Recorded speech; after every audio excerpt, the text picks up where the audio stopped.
Hello friends, we are going to solve our PQB problem number 12 and 13 from our chapter number 3 thermodynamics. This problem come in GATE 2012, 2 marks and 2 marks. This was a question from linked answer type question. तो हम लोग अगर ये देखेंगे ये linked answer type question था, तो सबसे पहले हम इसका डाटा पढ़ेंगे जो कि दे रखा है. तो डाटा हमको क्वेश्चन में दे रखा है, air enters an adiabatic nozzle at 300 kilo pascal 500 kelvin with a velocity of 10 metre पर second. It leaves the nozzle at 100 kilopascal with a velocity of 180 meter per second. The inlet area is 80 centimeter square. The specific heat of air Cp equal to 1008 joule per kilogram into Kelvin.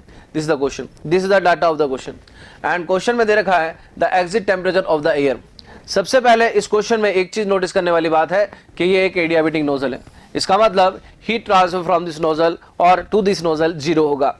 और यहाँ पर ये एक nozzle है और nozzle एक steady flow device होता है, इसलिए इसके अंदर एक स्टडी फ्लो एनर्जी इक्वेशन लगेगी.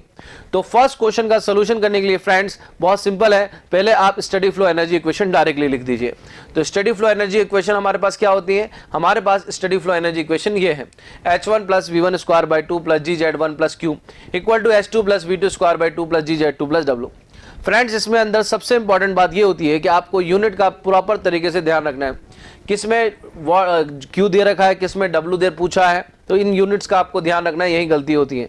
वेलोसिटी आपको किलो जूल में रखनी है अगर आप H2 को भी किलो जूल में रख रहे हो, तो इसी तरह से GZ2 को भी आपको किलो जूल में रखना है एंड फॉर दैट आपको 1000 से अपॉन करना पड़ेगा.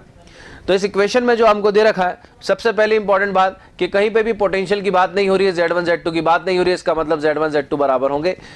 दूसरी बात कि हीट ट्रांसफर को खुद ही जीरो मान रखा है तो जीरो होगा क्योंकि एडियाबेटिक फ्लो है, एडियाबेटिक नोजल है. और तीसरा कि एक नोजल को भी वर्क आउटपुट नहीं देती, वो टरबाइन और कंप्रेसर का काम है, इसलिए वर्क भी जीरो होगा. तो इन सब कंडीशंस को जब इस पे रखेंगे तो हमारे पास स्टडी फ्लो एनर्जी इक्वेशन ये बन के आएगी. चूंकि नोजल के अंदर एयर फ्लो हो रही है और एयर के लिए चेंज इन एंथैल्पी का फॉर्मूला हम लोग डायरेक्ट जानते हैं, CP_T1 और CP_T2 होता है. तो इस फॉर्मूले की वैल्यू को यहाँ पर रखेंगे. हमें इनलेट का टेम्परेचर पता है, क्वेश्चन में हमें आउटलेट का टेम्परेचर पूछा है, तो इनलेट के टेम्परेचर को हम यहाँ डायरेक्टली रख देंगे.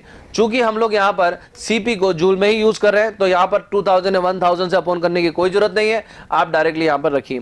यहाँ पर भी हम C को जूल में ही यूज करें, इसलिए यहाँ पर 1000 से अपॉन करने की कोई जरूरत नहीं है. तो आप इस फॉर्मूले में वैल्यू रखेंगे तो इससे आपको exit temperature of the nozzle आ जाएगा, जिसकी वैल्यू आती है 483.97 केल्विन, जो कि हमको अपने क्वेश्चन में आंसर मिलेगा. दैट इज 483, मतलब approximately 484. So answer will be C.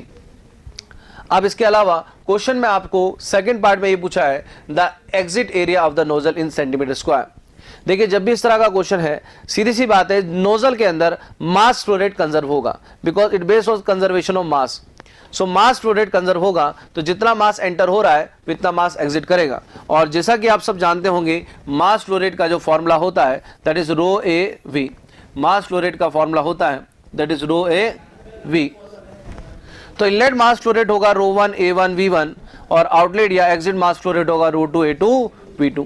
बस इन दोनों इक्वेशन को हमें इक्वेट करना है. कुछ वैल्यू गिवन होगी क्योंकि वेलोसिटी गिवन है, एरिया एक साइड का गिवन है, डेंसिटी हम लोग निकाल लेंगे फ्रॉम आवर कंडीशन टेम्परेचर और प्रेशर. तो हम लोग इस वैल्यू को रखेंगे. तो देखिए किस तरह से हम लोग इस वैल्यू को रखते हैं. ठीक है, तो हम इस वैल्यू को रखेंगे. तो इस वैल्यू को रखने के लिए आप यहाँ पर देखिएगा, इस कंडीशन को हम लगाएंगे. सो ये कंडीशन होगी ρ1 A1 V1 equal to ρ2 A2 V2. जैसा कि मैंने आपको कहा था कि डेंसिटी जो है हम आइडियल केस इक्वेशन से निकाल लेंगे. आइडियल केस इक्वेशन जैसा कि आप सब जानते होंगे कि आइडियल केस इक्वेशन की वैल्यू जो होती है वो क्या होती है अपने पास. आइडियल केस इक्वेशन होती है आपकी PV equal to MRT. That is PV equal to MRT. तो जब हम वॉल्यूम को अपॉन करेंगे तो ये हो जाएगा P equal to ρRT.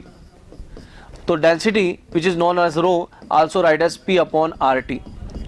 So from this relation you can find out the density at inlet and exit.